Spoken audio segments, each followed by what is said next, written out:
Prediger von Coco Eberhardt. Die, die am Boden sind, träumen vom Fliegen. Die, die zu den Sternen schauen, fliegen schon.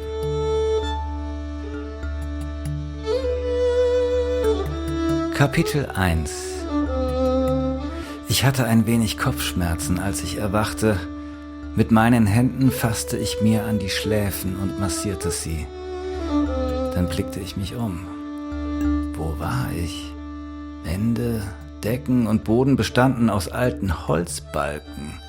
Die Vorhänge aus blauem Stoff mit buntem folkloristischen Blumenmuster waren zugezogen, doch bahnte sich die Sonne durch ein paar Ritzen ihren Weg in den abgedunkelten Raum.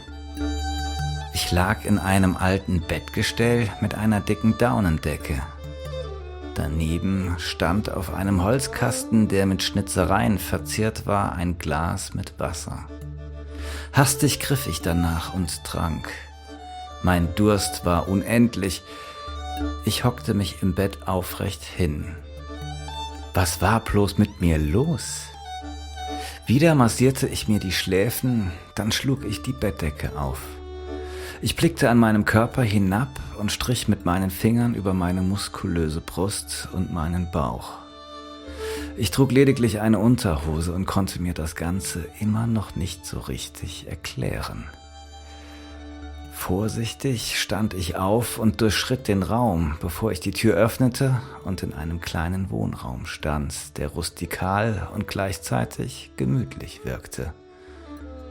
Ich ging zu dem Fensterchen neben der Kochnische und schaute hinaus. Die Sonne strahlte von einem blauen Himmel, der mit wenigen Schäfchenwolken behangen war. Wilde, weite Wiesen eröffneten sich mir, die lediglich von den umliegenden Bergen eingerahmt wurden. Tannen wippten in der Ferne sanft im Sommerwind. Und wieder fragte ich mich, wo ich hier war und was ich hier machte. Ich konnte mich nicht erinnern. Mein Magen krummelte und signalisierte mir, dass ich Hunger hatte. Ich schaute mich weiter um. Auf der kleinen Anrichte lag ein halber Laib Brot. Gierig griff ich danach und biss davon ab. Es schmeckte ungewohnt sauer, war jedoch sehr schmackhaft. Gerade hatte ich mich auf einen der beiden Holzstühle gesetzt, als plötzlich die Tür aufging. Ich hörte auf zu kauen und starrte stattdessen in zwei wunderschöne, braungrüne Augen, die mich mit der gleichen Neugier musterten, wie ich sie. Die junge Frau vor mir schätzte ich auf mein Alter. Sie trug ein schwarzes Kopftuch, unter dem ihr dunkles Haar hervorspitzelte. Das Kleid, das sie anhatte, war weiß und mit fremdwirkenden bunten Mustern verziert. Sie wirkte irgendwie geheimnisvoll und faszinierend. Dann begann sie aufgeregt zu sprechen und ich verstand kein Wort. Und zum ersten Mal, seit ich erwacht war, fragte ich mich, wer war ich eigentlich?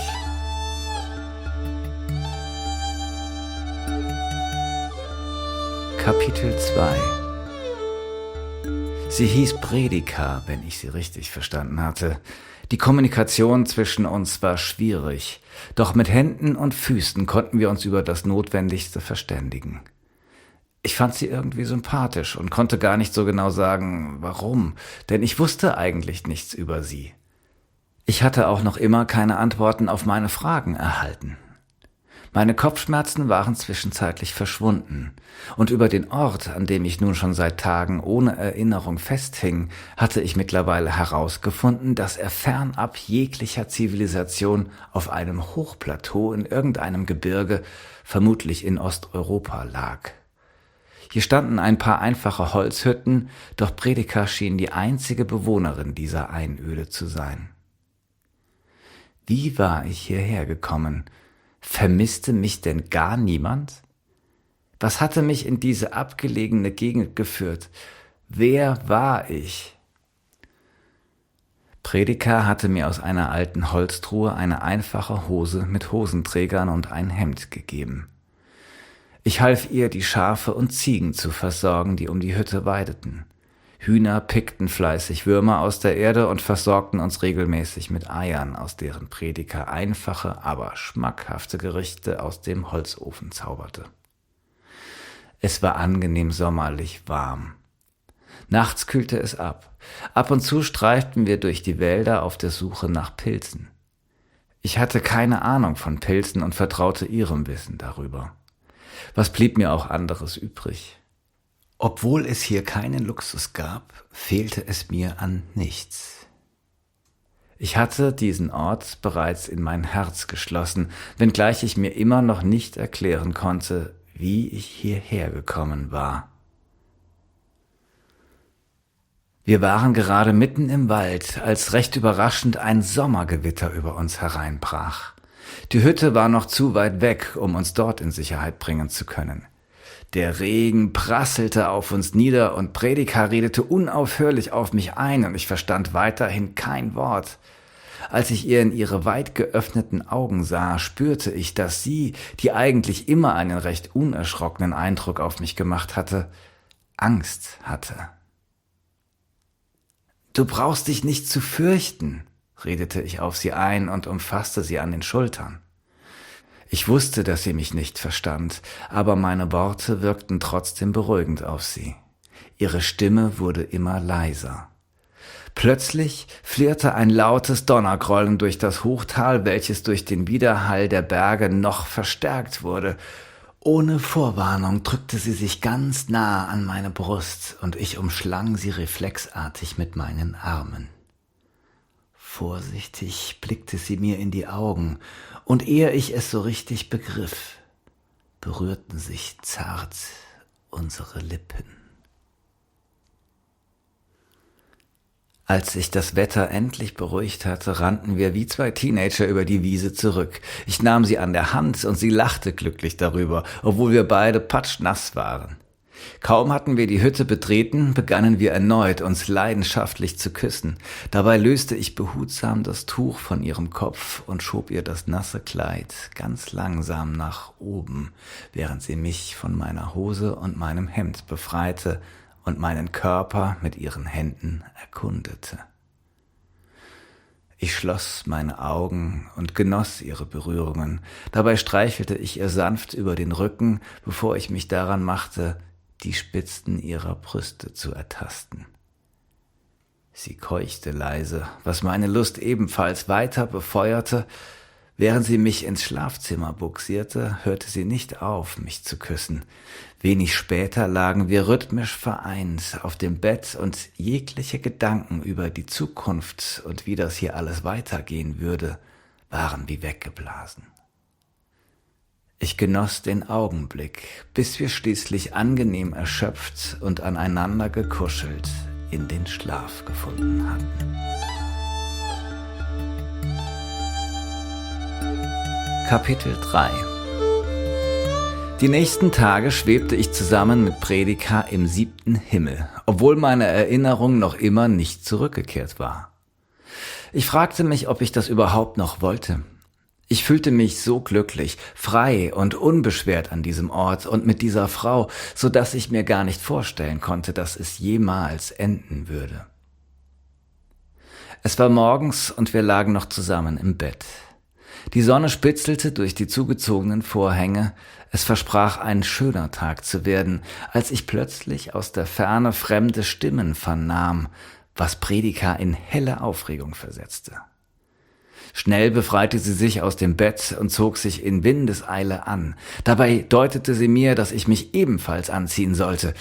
Nervös tat ich es ihr gleich und wusste nicht so recht, was jetzt passieren würde. Es dauerte auch nicht lange, da standen ganz selbstverständlich ein paar Leute in der Hütte. Ich vermutete, dass es sich um Predikers Eltern, ihre Großmutter und ihre Geschwister handelte, die mich mit kritischem Blick begutachteten. Ich hatte keine Ahnung, was ich sagen oder machen sollte. Dafür sprudelten aus Prediger unentwegt Worte, von denen ich immer noch keine Silbe verstand. Sie fuchtelte ganz aufgeregt mit den Händen und mich hätte zu sehr interessiert, was sie ihrer Familie erzählte. Ich vermutete, dass es um mich ging. Ein mulmiges Gefühl machte sich in meiner Magengegend breit und die Unbeschwertheit der letzten Tage war mit einem Mal verschwunden. »Mein Name ist Mihail, ich bin Predikers Vater«, stellte sich der Mann vor, und ich war äußerst verwundert, dass ich ihn verstehen konnte, wenngleich er mit leichtem Akzent sprach. »Sie wissen, was passiert ist?« Ich schüttelte den Kopf. »Wieso kann ich Sie verstehen?« wollte ich verwundert wissen. »Was mache ich hier? Wer bin ich?« Für einen kurzen Augenblick herrschte absolute Stille zwischen uns. Dann begann Michail zu erzählen. »Ich habe mal ein paar Jahre in Ihrem Land gearbeitet«, erklärte er mit Ruhe in der Stimme. »Predikar ist schon vor 4 Wochen hier auf die Hütte gezogen. Wir müssten noch in der Stadt bleiben und konnten erst jetzt heraufkommen. Der Weg hinunter ist beschwerlich und sehr lange. Man geht ihn nicht leichtfertig, weswegen meine Tochter abgewartet hat, bis wir kommen. Sie hat Sie gefunden. Ein ganzes Stück weit entfernt von hier. Sie waren bewusstlos.« Er machte eine Pause und suchte nach Worten. Sie sind der Kampfpilot, dessen Flugzeug vor einigen Tagen hier in den Bergen abgestürzt ist. Die Medien haben darüber berichtet. Alle dachten, Sie sind bei dem Absturz ums Leben gekommen.« In dem Moment, als er das sagte, kehrte ganz langsam meine verdrängte Erinnerung zurück. Meine Maschine war außer Kontrolle geraten. Alle Instrumente spielten verrückt. Ich hatte Panik. Das Letzte, an das ich mich erinnern konnte, war, wie ich den Schleudersitz betätigt hatte. »Danke«, meinte ich apathisch zu dem Mann und musste mich auf einen Stuhl setzen, weil mir auf einmal völlig schwindelig wurde. Kapitel 4.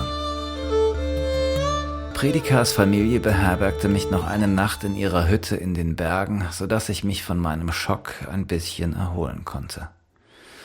Am nächsten Morgen begleitete mich ihr Vater zurück in die Zivilisation. Mit einer flüchtigen Umarmung hatte Predikar sich von mir verabschiedet und leise etwas in mein Ohr geflüstert. Ich wusste nicht was, doch am Klang ihrer Stimme konnte ich erkennen, dass es etwas Schönes gewesen sein musste. Mihail hatte nichts beschönigt, als er gemeint hatte, dass der Weg hinunter beschwerlich und lange sei. Erst gegen Abend waren wir angekommen und ich war völlig fertig. Immer wieder hatte ich während des Abstiegs an die schönen Tage mit Predikar denken müssen. Doch dass es nun vorbei war, machte mich melancholisch. Andererseits war ich froh, dass ich meine Erinnerung wieder erlangt hatte.